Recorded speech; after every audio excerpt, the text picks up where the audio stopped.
Monday Morning Protocol, Week 10, The Theology of Red Ink. Data point. Dealing with Ezra metric. Kingdom integrity versus the transaction economy. Insight. Sometimes kingdom integrity costs you money, and maintaining your witness is worth more than the lost profit. Status: underpaid, frustrated, and annoyed. The field report. Location: the modern marketplace. Current status: indignant and defensive.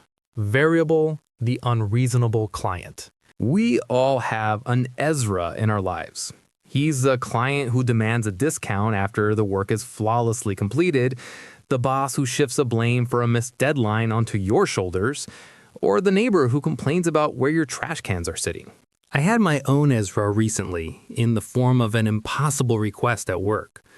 My internal data scientist immediately ran the math on how quickly and efficiently I could verbally dismantle this person using logic, policy, and a highly weaponized spreadsheet. I wanted to win. I wanted to defend my honor. But then I had to reckon with a hypothetical story of Jesus. We often forget that Jesus spent 90% of his life as a tecton, a craftsman who worked with hard materials like stone and heavy timber. He was a blue-collar worker running a small business, dealing with supply chain issues and difficult clients. The intel, witness, is greater than profit. Imagine Jesus dealing with Ezra in his workshop. Ezra comes in to pick up an ox yoke that Jesus has spent 3 days carving. Ezra complains that the balance is off, falsely claims it will snap, and refuses to pay the agreed-upon 15 denarii, throwing only 12 on the bench.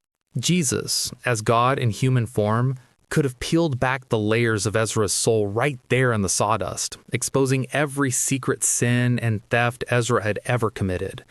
He could have zapped him to prove his divine authority. But he didn't.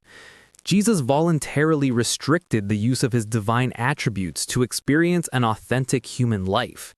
He feels the very human frustration of an unjust critique, wrestles it into submission, and lets the injustice stand.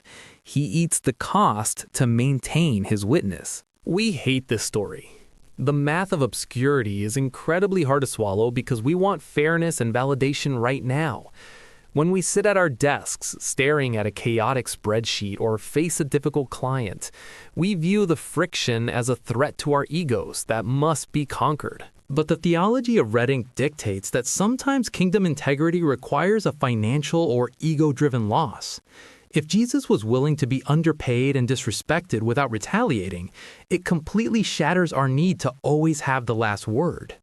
Maintaining your witness is worth more than the lost profit or the temporary satisfaction of putting someone in their place. Protocol: the Ezra override. Mission: neutralize the threat of bitterness toward a difficult person. Step 1. The trigger. When you encounter a client, boss, or neighbor who insults your work, shorts your pay, or demands the unreasonable. Step 2. The override. Identify the Ezra in your life. Resist the urge to pray for their removal or failure.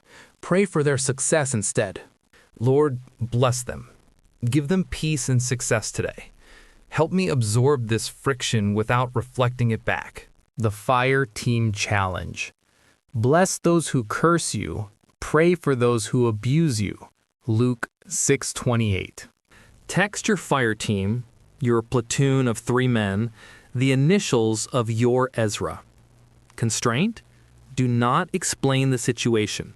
No venting, no gossiping, and no defending your pride. Just ask them to hold you accountable to praying for that person's success. Example: guys, I've got an Ezra today. JD.